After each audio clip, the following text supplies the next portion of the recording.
Hai, Assalamualaikum.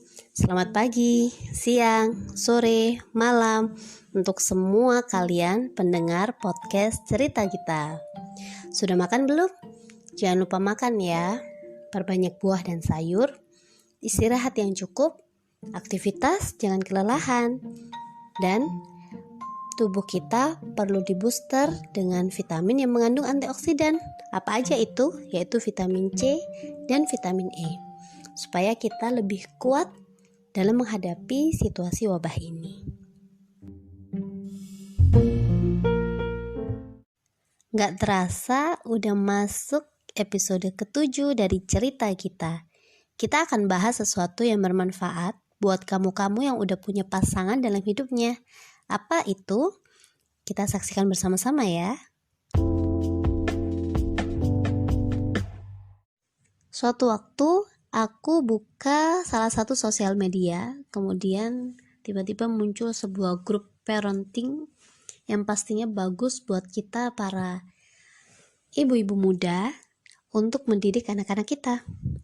Nah, di dalam grup tersebut tiba-tiba muncul sebuah artikel yang menurut saya ini artikel yang sangat bagus bagi kita, terutama pasangan suami istri yang muda.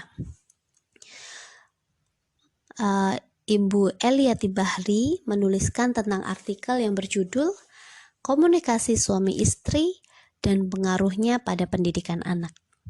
Saya bacakan ya, silakan menyimak. Seiring dengan berjalannya waktu, tak jarang komunikasi di antara suami istri mengalami berbagai macam kendala. Jika tak segera ditangani, maka akan menjadi bola salju yang terus membesar dan tak terkendali. Mengapa semua ini terjadi? Ada beberapa alasan yang menyebabkan hal itu terjadi. Yang pertama, hidup lebih realistis. Kebiasaan dan sikap asli masing-masing nampak dan tak perlu dipoles dan disembunyikan lagi. Cara mengekspresikan emosi juga otomatis nampak.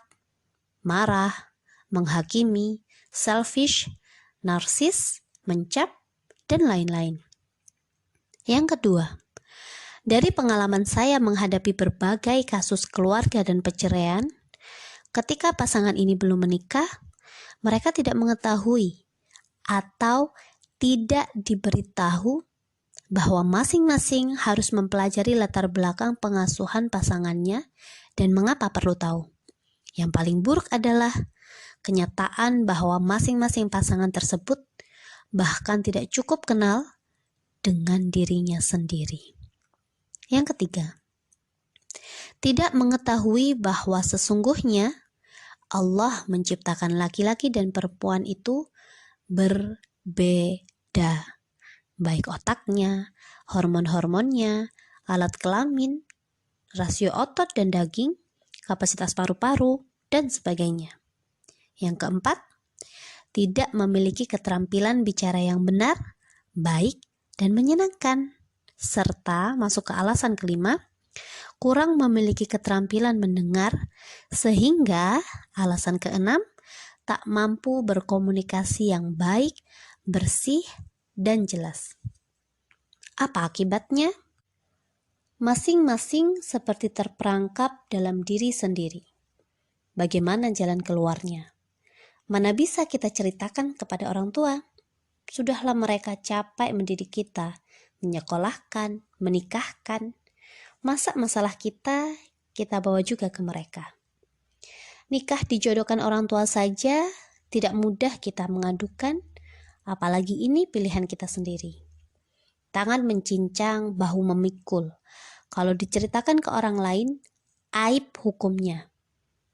Menceritakan kekurangan atau kejelekan pasangan, bisa-bisa gak dapat mencium wanginya surga. Jadi, terasa seperti api dalam sekam. Panas terus. Tapi jangankan ada pintu atau jalan keluar, asap saja tak bisa dihembuskan. Ini yang membuat kadang-kadang semangat redup karena hati terluka. merasa terkunci di hati sendiri, sulit ditemukan, apalagi diberi pertolongan. Harapan timbul tenggelam. Siapa tahu nanti membaik. Siapa tahu kalau anak sudah lahir.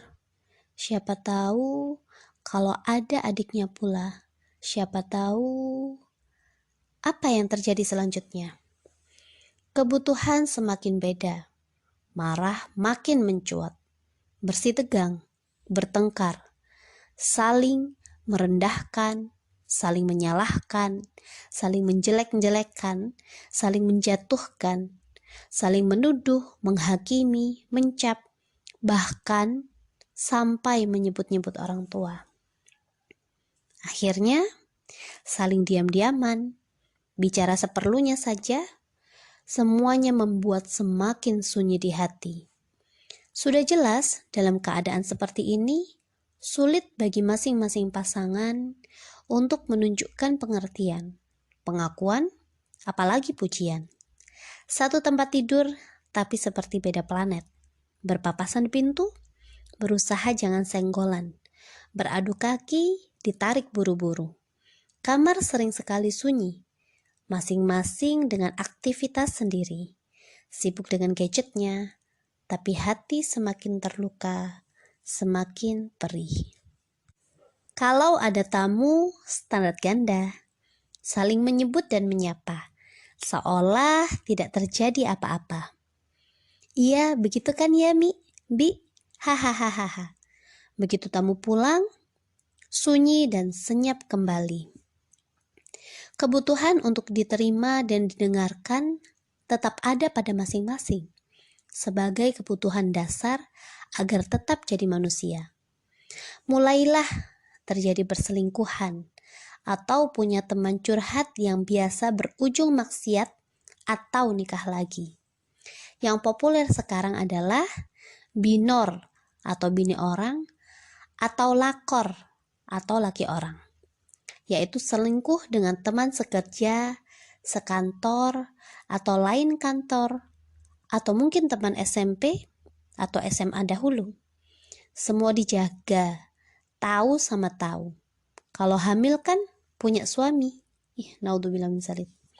Yang paling buruk adalah selingkuh sejenis, seperti yang sering dibicarakan akhir-akhir ini. Yang jelas, kebutuhan jiwa dapat, material apalagi. Astagfirullah. Bayangkan, bagaimana tidak bermasalah anak-anak yang tumbuh dalam keluarga seperti ini. Sudahlah mungkin rezeki tidak halal dan thayyib, orang tuanya berbuat maksiat pula. Banyak sekali orang tidak tahu, memang belum ada penelitiannya, bahwa bila seorang ayah atau ibu melakukan maksiat, pasangannya bisa dikelabuhi, tapi tidak Allah dan anak-anaknya. Pengalaman saya sebagai terapis menunjukkan bahwa anak yang tadinya manis, patuh, dan berpelakuan baik bisa tiba-tiba gelisah, temper tantrum, tak bisa mengendalikan diri, marah, mengamuk, dan lain sebagainya. Bila secara diam-diam salah satu orang tuanya berzina, bayangkan berapa banyak sekarang pasangan melakukan hal itu dan hubungkan dengan keresahan jiwa dan kenakalan remaja.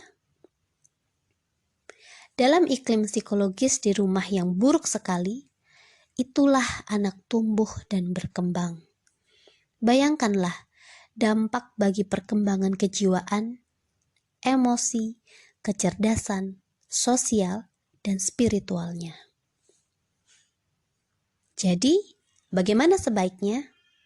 Pertama, harus disadari benar bahwa komunikasi pasangan ini sangat penting karena ia mencerminkan iklim rumah, fondasi keluarga, kesehatan pribadi, kesehatan anggota keluarga, cerminan dari kekuatan, kelemahan dan kesulitan perkawinan, dan kelanjutan serta kepuasan hidup.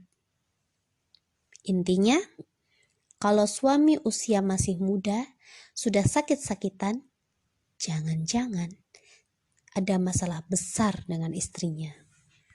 Sebaliknya, bila istri masih muda sakit-sakitan, jangan-jangan suaminya bermasalah. Untuk itu, kenalilah masa lalu masing-masing pasangan. Apa dan pengasuhan yang bagaimana yang membuatnya seperti sekarang ini yang kita uraikan di atas. Perjodohan adalah sebagian dari iman, karena tidak akan berjodoh Anda dengan pasangan Anda kecuali dengan izin Allah. Jangan mudah menceraikan atau meminta cerai, karena itu adalah pekerjaan halal yang dibenci oleh Allah. Perkawinan adalah perjanjian yang sangat kokoh atau mitsaqun ghalidhah. Allah lebih tahu dari yang Anda rasa dan fikir kurang atau buruk. Di situ banyak kelebihan dan kebaikan menurut Allah. Tapi karena kita kurang waspada dan menyadari bahwa setan tujuan utamanya adalah untuk menghancurkan perkawinan seperti yang dilakukannya terhadap Nabi Adam dan Ibunda Hawa, maka kita akan terkurung dalam penilaian dan pemikiran yang buruk saja tentang pasangan kita. Jadi, berusahalah untuk meningkatkan keimanan. Mintalah pertolongan Allah agar dibukakan mata hati kita untuk bersyukur, menerima ketentuan Allah, bersangka baik, melihat kelebihan lebih banyak dari kekurangan, menemukan inner child pasangan, dan berusaha memaklumi dan perlahan merubahnya. Kesulitan utama yang banyak dihadapi orang adalah karena dia tidak mengenal dirinya sendiri. Dia sendiri memiliki inner child yang parah dan terperangkap di situ. Dia sendiri masih terbelenggu dengan masa lalunya, sehingga bagaimana mungkin menolong pasangannya. Dalam situasi seperti ini, pasangan memerlukan pertolongan ahli, bahkan mungkin butuh terapi. Bila hal ini tidak segera dilakukan, penderitaan keduanya bisa berkepanjangan, karena yang jadi korban adalah harapan satu-satunya di masa depan, yaitu anak-anak mereka. Selanjutnya adalah menyadari bahwa Allah menciptakan otak kita ini berbeda. Jadi, pelajarilah apa dampaknya pada salah pengertian dan salah harapan antara suami dan istri. Langkah berikutnya untuk memperbaiki komunikasi adalah belajar menjadi pendengar yang baik. Memang tidak mudah, karena kita dari kecil diajarkan untuk bicara dan bicara. Lewat lomba pidato, storytelling, debat, dan lain sebagainya. Tapi tidak ada lomba mendengar. Mendengar yang baik ada kiatnya. Yang pertama, hindari penghalang mendengar, yaitu lebih mudah membuat jarak dengan pasangan, malas berkomunikasi. Kalau mau ngomong, bukannya didengar, tapi memikirkan jawabannya apa. Menyaring tanda-tanda bahaya dalam percakapan, mengumpulkan data-data untuk mengutarakan pendapat, dan memberikan penilaian terhadap apa yang dikemukakan oleh pasangan.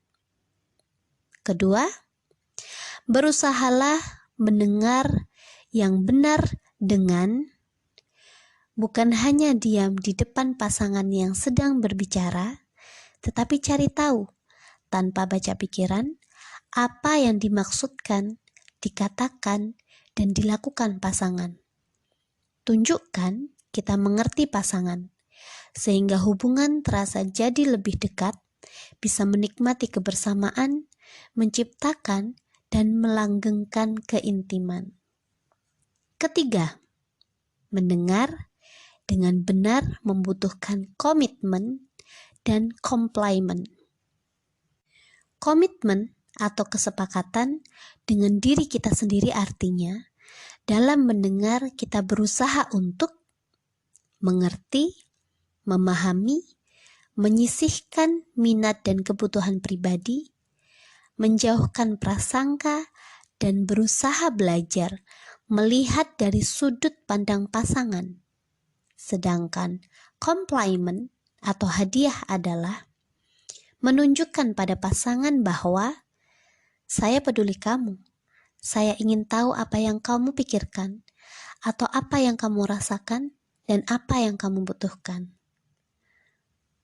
Semua ini memang tidak gampang, tapi bukan hal yang mustahil untuk dilakukan.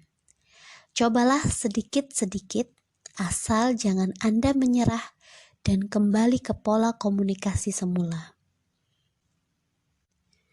Mungkin yang penting sekali untuk Anda ingat adalah kalau ada kerikil dalam sepatu, terasa mengganggu dipakai berjalan, buka sepatunya, buang kerikilnya.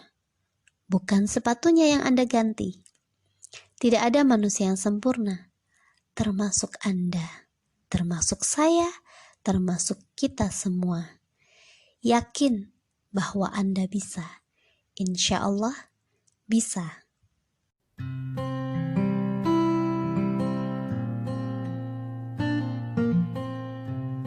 Dari episode yang ke-7 ini, kita belajar bahwa pola komunikasi antara suami dan istri sangat berpengaruh pada masa depan anak-anak di dalamnya. Cegah dari sekarang, perbaiki komunikasi kita dengan pasangan. Jika sudah terlambat, maka tidak ada kata terlambat untuk memperbaikinya. Sebuah gelas yang pecah mungkin sudah tidak bisa disatukan lagi, tetapi sayang untuk dibuang. Alangkah baiknya mengubah pecahan gelas itu menjadi sebuah kolase yang indah yang bisa kita nikmati bersama. Tetap nantikan cerita kita dengan episode yang lain dengan tema yang lebih menarik dan bermanfaat. Setiap hari Minggu, stay tune di cerita kita. Wassalamualaikum warahmatullahi wabarakatuh. Joinin aja.